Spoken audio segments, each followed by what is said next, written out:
She changed jobs, and everything cracked. The home once filled with laughter turned cold, as if a stranger had moved in. Her husband felt he was losing more than just his wife. The very reality in which they were a family was vanishing. There was something new in her eyes. Distant, haughty, disturbingly confident. Simple conversations turned into interrogations. Familiar gestures became grounds for accusation. He didn't yet know that behind this shift lay more than just stress or fatigue.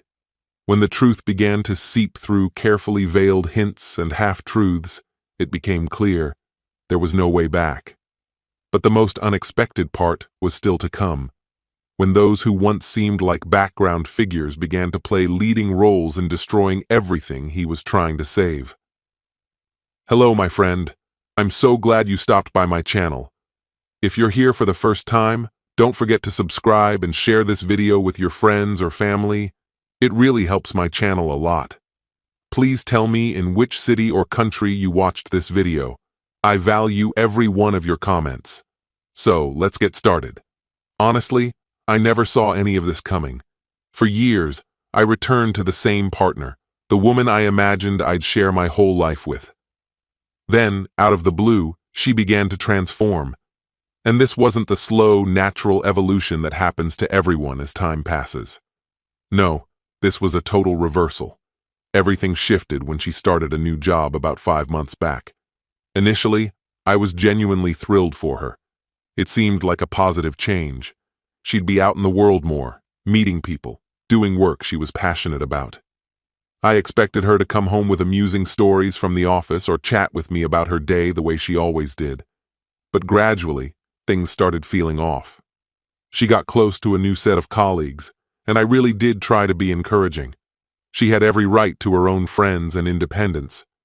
But these people were nothing like those she used to surround herself with. This new crowd seemed to stand against the foundation we'd spent years building. These so-called friends, they weren't upbeat or supportive.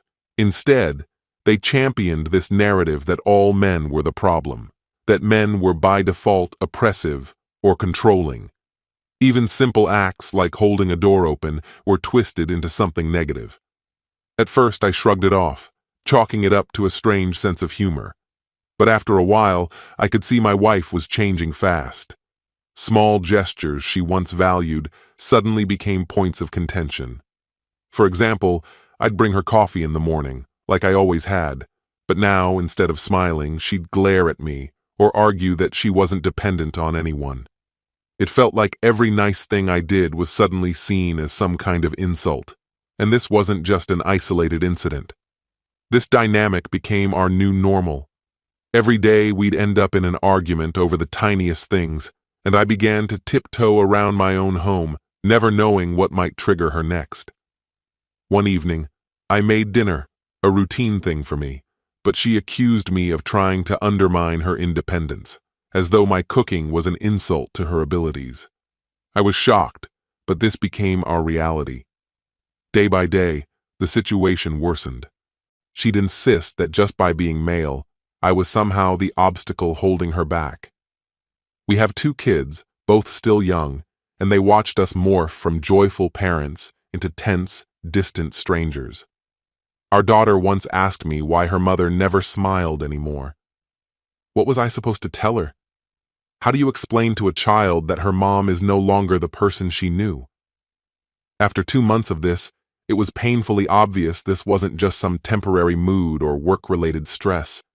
It felt like my wife had adopted an entirely new worldview overnight, and I was now cast as the enemy. She began dredging up alleged wrongs from years past, incidents that either never took place or were so insignificant I'd forgotten them. Suddenly, I was accused of being oppressive, of being the root of all her problems. Whenever I tried to defend myself, she'd accuse me of being defensive, supposedly more proof that I was guilty. I wish I could say I handled things well, but honestly, I was completely overwhelmed. The woman I loved and married was gone, replaced by someone intent on destroying everything we'd shared. Every day, I'd come home bracing for whatever fresh accusation or argument awaited me. It wore me down, and I kept questioning what I could have possibly done wrong. But in truth, all I'd done was just be there. Around this time, the atmosphere in our home changed completely. It wasn't just the constant fighting or her coldness. There was something deeper at play. One night, she didn't come home until well after midnight, and she didn't even bother to text. When she finally did arrive, she was clearly drunk, detached, barely acknowledging me, and went straight to bed without a word. The next day, I tried to talk about it, asked her why she hadn't let me know where she was. She lashed out, accusing me of trying to control her and insisting I was overanalyzing everything. This became a pattern.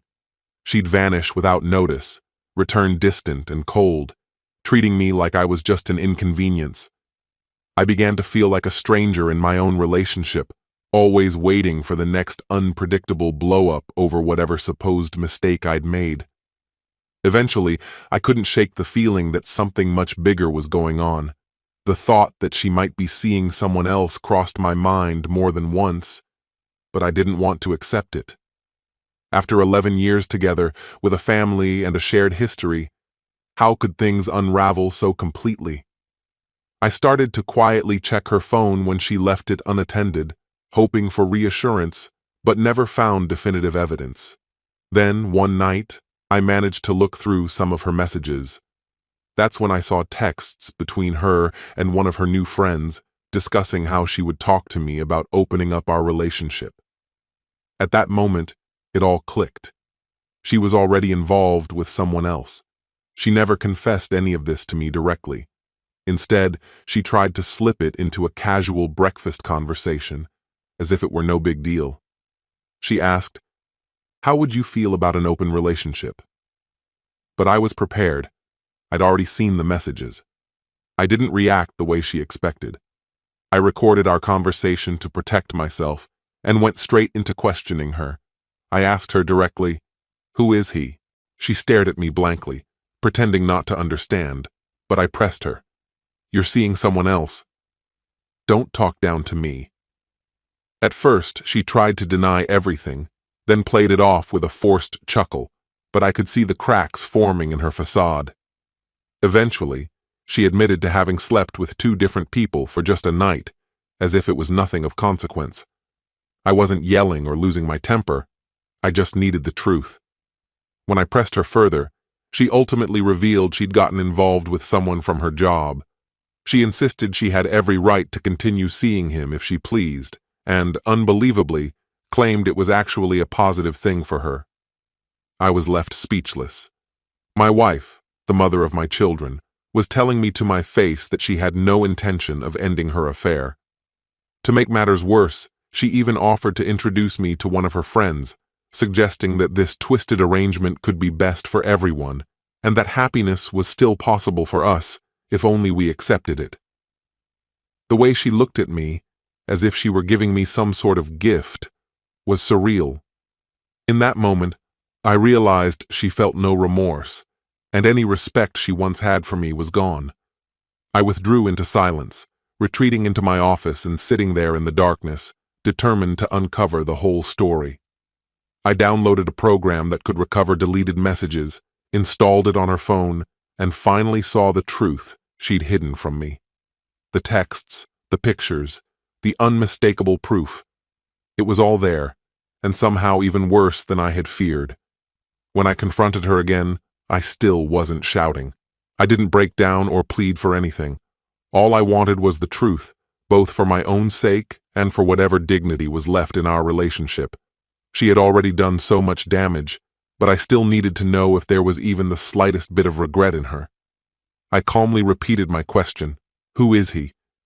For an instant, I thought she might finally be honest, but she quickly reverted to denial, pretending she had no idea what I was talking about. That last bit of self-control I was clinging to broke. I looked her in the eyes and told her directly, "Don't lie, I already know everything. Just be straight with me, tell me who you've been with." That's when her defenses started to crumble.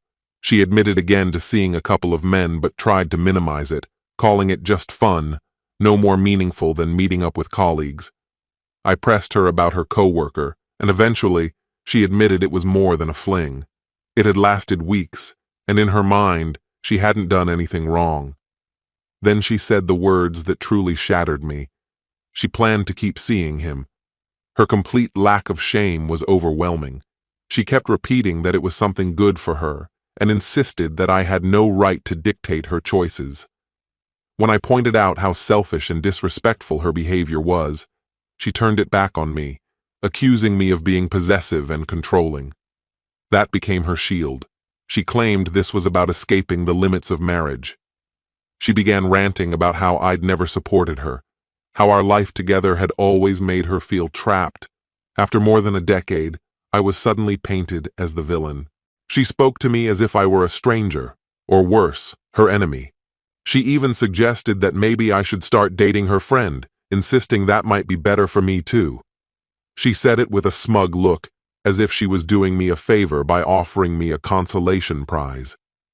She made it clear she saw herself as the one in charge now, and I was just expected to go along with whatever new arrangement she wanted. Standing there, I barely recognized the woman in front of me.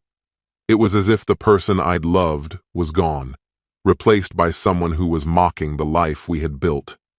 I refused to let her degrade me any further, so I demanded her phone. She scoffed at first, acting like she had nothing to conceal. I kept my expression neutral until she finally handed it over, probably assuming I would just return it. I shut myself in my office again, ran the recovery tool, and watched as it unearthed everything she thought was gone. What I found was even more devastating than I had feared. There were secret plans, rendezvous, conversations about me, things she had confided in him and in her friends. She'd done her best to erase it all, but there it was, undeniable. After about 30 minutes, I gave her back the phone. She must have sensed that everything had changed because she immediately tried to explain herself. But I was done listening. I asked her to leave. She erupted, yelling that I was being controlling, that men always tried to dominate women's lives, and that I had to accept her choices. I didn't say another word. I just began gathering her belongings as she screamed. I was finished. As I led her to the door, I told her she was free, that nothing would tie her down anymore. I said I'd be contacting my lawyer in the morning. Before she could respond, I closed the door behind her. In that moment, I realized something without a doubt.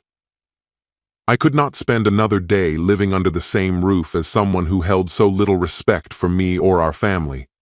The life we'd shared was over, and she could pursue whatever freedom she wanted, just not with me. In the days that followed her departure, I replayed every word, every lie, every insult, trying to understand how everything could unravel so fast. But there were no answers.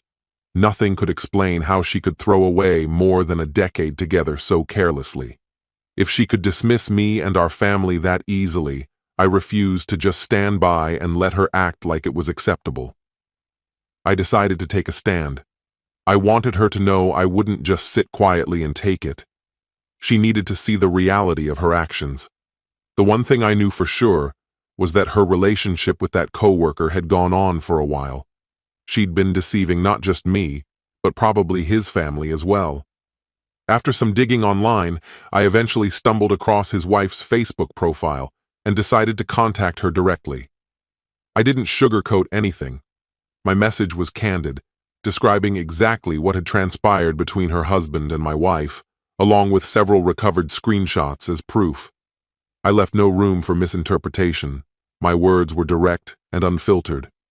Once I pressed send, I had a strong sense that the situation was about to shift dramatically. I didn't expect her to reply right away, but she surprised me by responding much sooner than I thought she would. Her response was a mix of disbelief and devastation, yet she thanked me for being straightforward and even confessed that she'd had her own suspicions for a while. Oddly, I felt a measure of relief knowing I wasn't the only one caught in this ordeal. Not long after, she sent me a video she'd recorded, a confrontation at a motel where she burst in on the two of them. The footage was raw chaos. Her voice rang out, catching them completely off guard as my wife scrambled to get dressed and stumbled through her excuses. Watching it was pure torment. Still, there was a strange sense of justice to it all. Soon after, my wife must have realized the full extent of the fallout because she started flooding my phone with messages. She oscillated between apologies and accusations, blaming me for being heartless enough to inform the other woman. She argued that I had crossed some boundary, disregarding the fact that she had already shattered my trust. By then, I found it impossible to feel any sympathy for her. She had made her choices, and now she was finally facing the aftermath. That's when her friends started to involve themselves. They began sending me messages, acting as her self-appointed defenders, accusing me of being vengeful and controlling. Someone even dared to suggest I should have agreed to her suggestion of an open marriage. Another person tried to guilt me, saying I was setting a terrible example for our children by not supporting my wife's so-called freedom. It felt as if everything had been turned upside down, as though I was expected to accept whatever she wanted without objection. But things became even more disturbing. One of her friends, who, I would later learn, had done something similar in her own marriage, advised my wife that, if I kept resisting, she could use the legal system against me. Just accuse him of abuse, she suggested. It happens to men all the time. That thought chilled me to the bone.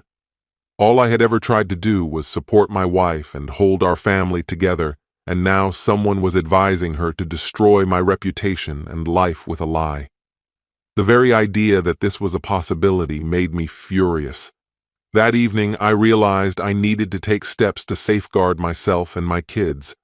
I ordered security cameras for our home and created digital backups of every piece of evidence I had collected. I was determined to leave nothing to chance. This had grown far beyond a case of infidelity. It was now a matter of protecting my future and my children from further deception. I stopped looking for explanations or closure. I had given everything to our marriage, and she had tossed it aside without a second thought. If she wanted out, that was her decision, but I wasn't going to stand by and let her trample over me any longer. From that point forward, my focus was on ensuring the well-being of my children and myself. I was determined not to let her or her friends twist the story to make her out as the victim. She was responsible for her actions, and I would not let her escape accountability. Once everything unraveled, I knew I had to prioritize divorce and custody. My children were already affected. They could sense the tension and notice their mother's changed behavior. With everything falling apart, I reached out to a lawyer a friend recommended, someone well-versed in complex, high-conflict cases. We went over every detail, the screenshots, the confrontation video, even the threats from her friends. My attorney said it was a solid start, but urged me to keep collecting as much evidence as possible to strengthen my case for custody. So I began keeping detailed records. I installed more cameras and saved every text, every phone call. Living with this level of vigilance in my own home was draining, but I couldn't afford to be careless. Given the threats I had received, my lawyer also advised that I seek a restraining order, something I never thought I would have to do against my own wife. But there I was. The reality of the situation hit hard the day I filed those papers. My wife had become someone I could barely recognize, and my children needed protection from the turmoil. Tensions escalated once she was served. She showed up unannounced at my parents' house on Christmas, demanding to see the kids and fix things.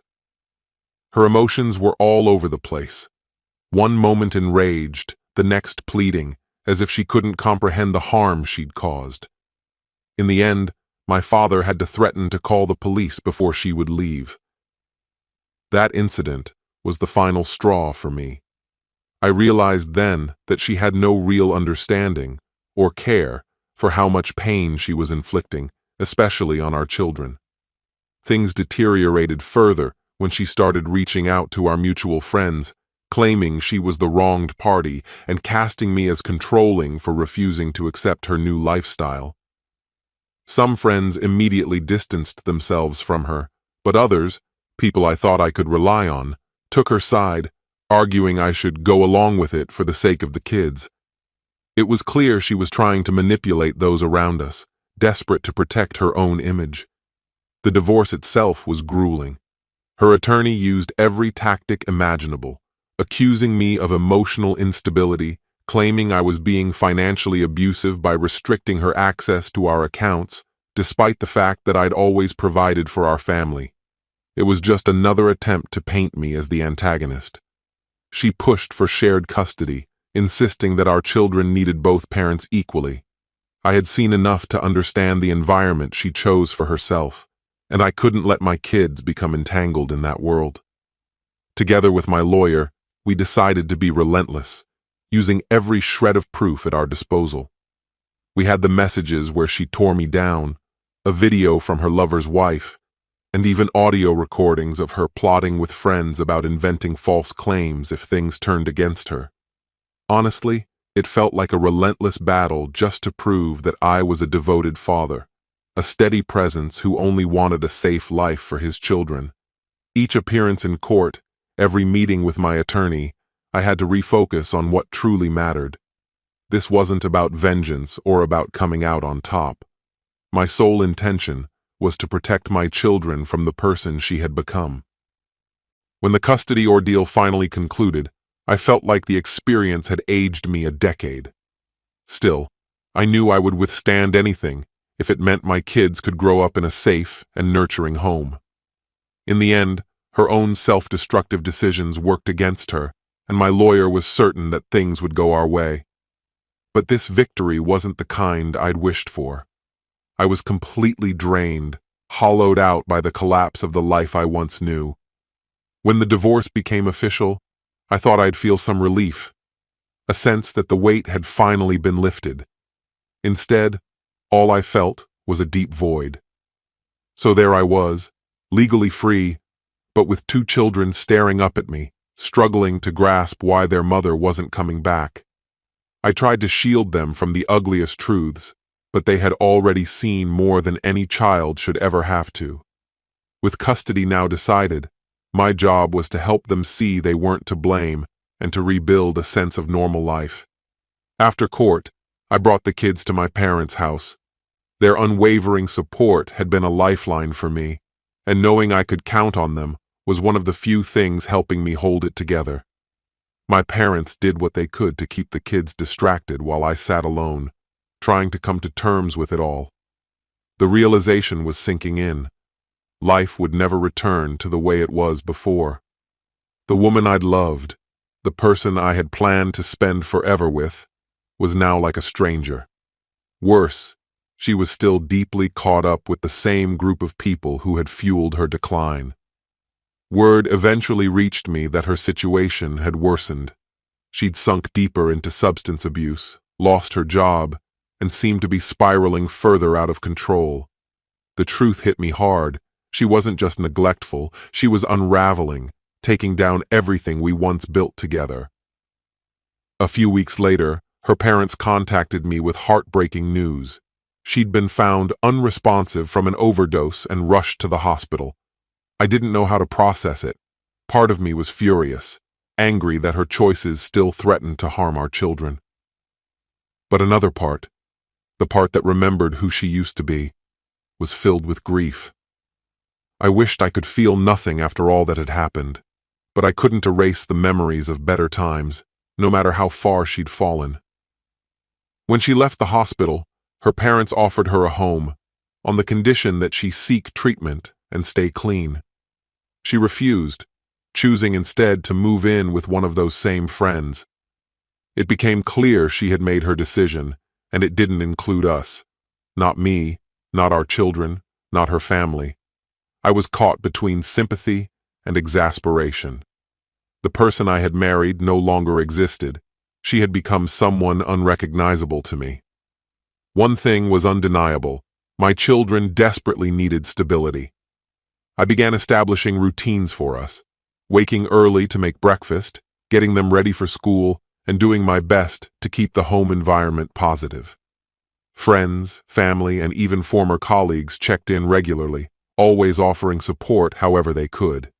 They reassured me time and again that I was doing everything possible, that I wasn't at fault, even when self-doubt crept in. But I couldn't afford to dwell on those feelings. My children needed me more than ever. They were my top priority. Gradually, things began to look up. The kids started to laugh and smile again, finding comfort in simple things like movie nights or afternoons at the park.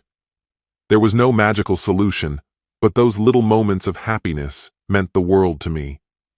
I wanted my kids to know that we were still a family, that we could weather any storm together. I was determined that they wouldn't feel abandoned by both parents.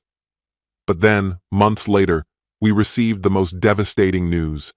Their mother had died of another overdose while in rehab. Telling my children was the most painful experience of my life.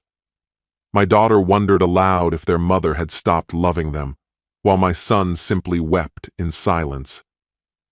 I held them tightly, assuring them that their mother did love them, despite her mistakes. They needed that reassurance, needed to believe there was still a part of her that cared, even if she had lost herself. Looking back, I'm still stunned at how quickly everything fell apart. Now, though, my focus is on building something good from what remains. My kids are growing up in circumstances I never foresaw, but they're safe, they're loved, and they're surrounded by people who truly care about them. After everything we've endured, that's what keeps me moving forward. This story has come to an end. What's your opinion? Share it in the comments, my friend. And if you like this story, check out other exciting videos on my channel. I'll say goodbye until the next video. See you.